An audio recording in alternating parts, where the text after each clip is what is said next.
talk a little bit of Major League Baseball today, Teddy. Overnight line movers with SBRodds.com, the best place on the internet to get those line changes. They're always a moving. Let's take a look here. 2 pitchers, Teddy, off the IL today, and a line on the move. The Pirates line drops early on Wednesday. Tigers and Pirates, -114, a total of 8. Zimmerman and Williams, Teddy, coming off that long layoff. What can we anticipate today?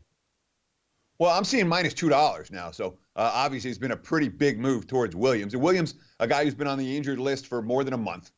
Before that game, he lasted at least 6 innings in each of his first 8 starts. After a pretty strong second half last year, Pirates are 6-3 in his 9 starts in 2009. Williams, this in my mind is a "I'm not laying this price with the Pirates" quote. Williams, quote, "It's my first time on the injured list and hopefully my last. It's exciting to get back in there. I'm going to help the team as much as I can." Yeah, he made a rehab start for AAA Indy, 2 earned runs, 4 hits, in 3 innings. My concern is that he's never been on the injured list before. This is his first start back. But the Pirates taking a ton of money today. Nobody really wants Detroit, who's now, 4-11 in June, with Jordan Zimmerman coming off the IL as well.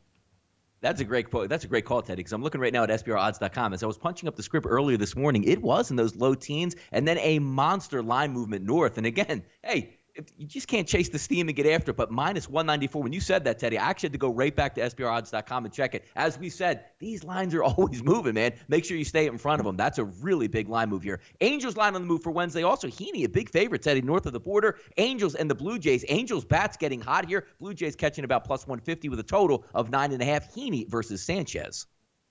Yeah, and it's easy to understand why the money's coming against Toronto. I mean, Toronto's been pretty rough right now, but the issue with most of these line moves, the overnight line moves, the early morning line moves, has to do with starting pitching.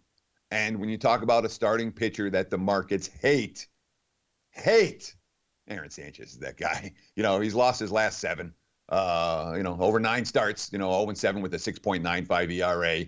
He has a very low strikeout rate and a very high walk rate, and he hasn't won a game since April.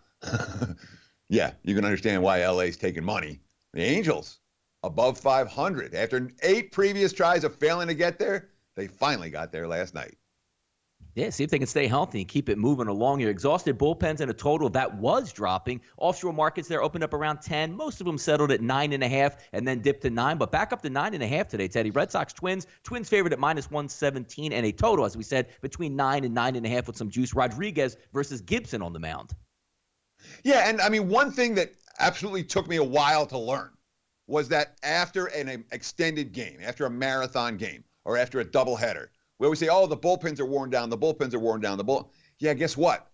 The players are worn down too when you're on the field for 17 innings last night. So you'll oftentimes see games stay under the total following a game where both bullpens got shot, like we saw last night, just because the lineups are every bit as tired as the pitchers are. Worth noting, Kyle Gibson needed only 88 pitches to get through 8 scoreless innings against KC last time out. Eduardo Rodriguez, he too coming off an extended outing, 7 innings, although he did throw a season-high 114 pitches in that contest. That could be a concern here for underbettors. Good point you make yesterday, Teddy, because we always look at the bullpens and the starting pitchers and the position players. How about Max Kepler? Supposed to have the night off last night, Teddy. So he says, yeah, you know what? I'll get you in the 7th inning. Maybe you pay an inning and a half. He goes all the way through to 17. So, yes, these players are tired heading in today, but it should be a good one here.